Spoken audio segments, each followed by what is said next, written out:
Right now at 6 on Connecticut's news station, a man accused of murdering his baby daughter is back before a judge this morning.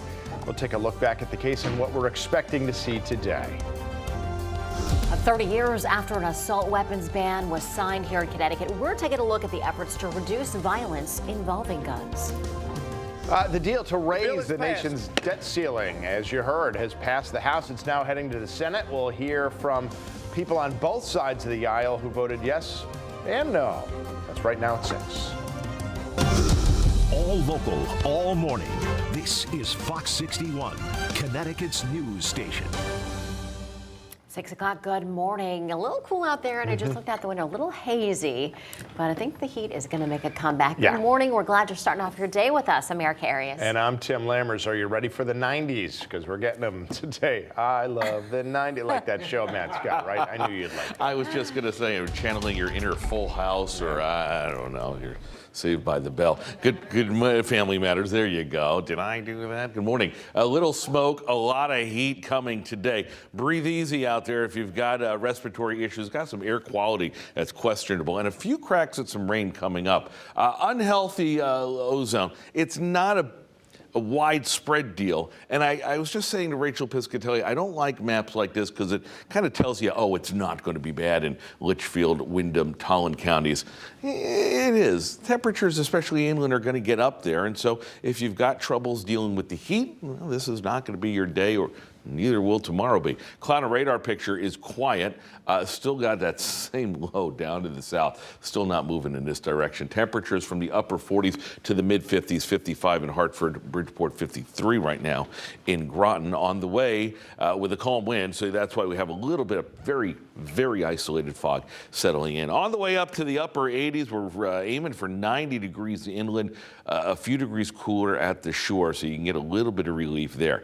Maybe some records and maybe some rain, all before the weekend is out. We'll talk about it coming up. Lauren Zenzi, good morning to you at 6:02. Good morning to you, Matt. Good morning, everyone.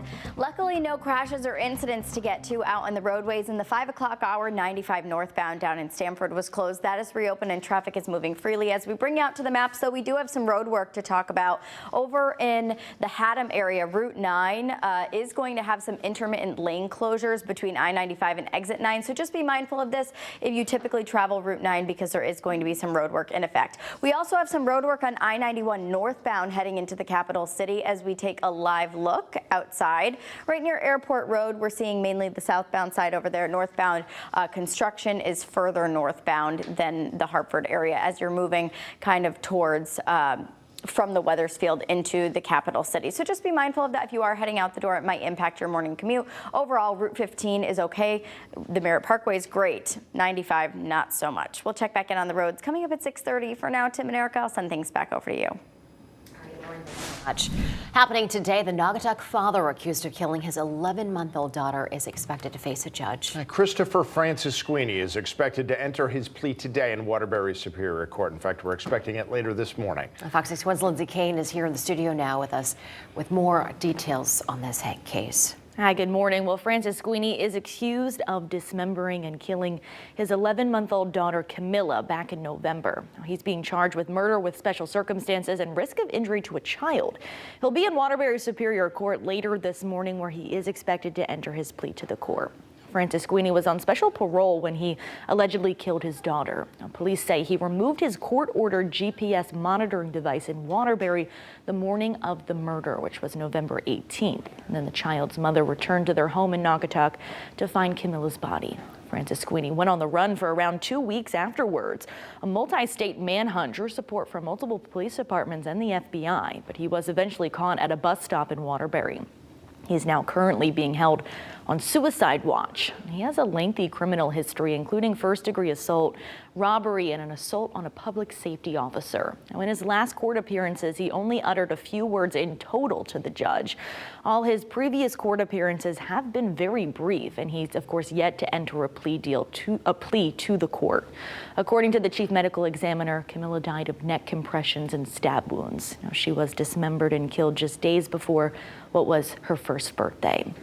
Francis Sweeney is expected in Waterbury Superior Court around 10 o'clock this morning. Again, he is expected to finally enter a plea in his case. So stick with us on air, online, and on Fox 61 Plus as we continue to follow the latest developments. For now, Tim and Erica will send things back over to you. Lindsay, thanks. All right, also happening today, a man accused of murdering his girlfriend in 2019 expected to appear in court. We're talking about Jose Morales. He's been charged with murder in the death of Christine Holloway. He's since pled not guilty, according to court documents. Morales changed his story numerous times about where he was and what he was doing in the days leading up to the discovery of Holloway's body. Now, that is the same time their daughter, Vanessa Morales, went missing. She was just a year old at the time, and she is still missing to this day.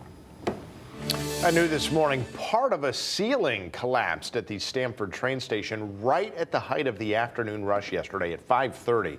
Now, the ceiling was above an escalator that luckily was being replaced at the time. We don't know why that part of the ceiling collapsed. The Stamford Fire Department said that train service wasn't affected and that nobody was hurt. Well, happened while you were sleeping. Hartford police say one person was carjacked. It happened at the Walgreens on Washington Street. That's near Park Street. No word if anyone was injured, but we do know that a crowbar was used in the carjacking. If you saw what happened, if you have any information on who may be responsible, please give police a call. And this morning, 2 men are facing charges accused of trying to steal a catalytic converter from a car that was parked at the West Haven High School. And this all happened at about 1 in the afternoon yesterday.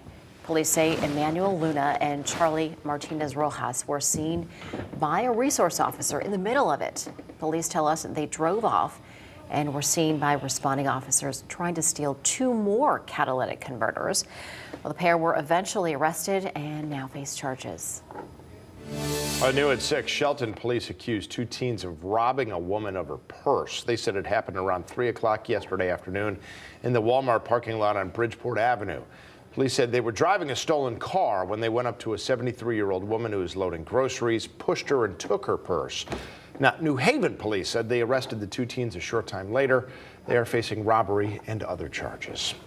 To Waterbury, a city official turned himself in yesterday after being accused of a hit-and-run crash that badly hurt a boy on a scooter.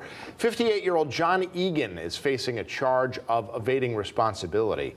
Police said he hit 17-year-old Brian Calais Friday night on West Main Street. Doctors at Connecticut Children's Medical Center are trying to save Brian's life. His cousin, Martha Ortiz, had this message for Egan.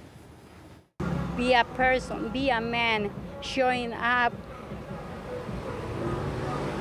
This is the hardest part because if he will stop call before. Brian could have better chance. It was just too long. We don't know what time somebody called. Egan has served as the chairman of Waterbury's Zoning Commission. He's out of jail this morning after posting a bond of $50,000, and he's due in court on June 12th.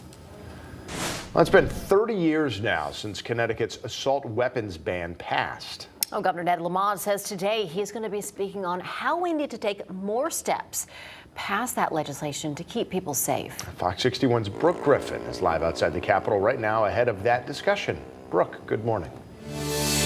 Well, good morning to you both. Governor Lamont says it's time for Connecticut to be proactive when it comes to gun legislation and laws. He says that this is so that they can try to decrease the amount of gun violence happening in the communities. On June 8th, 1993, Connecticut became the 3rd state in the country to enact an assault weapons ban. It passed through the General Assembly within just days of being proposed. Now today, some of those former and current legislators involved in getting that bill passed are coming together to stand by Governor Lamont as he pushes his proposed violence prevention legislation. This proposed bill stems from that original bill back in 1993. If passed, it would further strengthen the current measures in place that keep people from buying and having easy access to assault-style weapons in Connecticut. Lamont says his goal with this bill is to limit the amount of handguns purchased per month to 3, updating the state's ghost gun ban, and expanding the safe storage law. Some gun law advocates say they agree that more needs to be done. What we've learned is we can't stop trying to pass gun safety legislation. Gun violence is a public health crisis in our country. We need to do everything we can and take a really holistic approach to ending gun violence. And of course, this bill does still, again, need to go through the General Assembly to actually get passed. But if it does make it all the way through, it would also ban open carry and increase bail for repeat firearm offenders. Live in Hartford, Brooke Griffin, Fox 61, Connecticut's news station.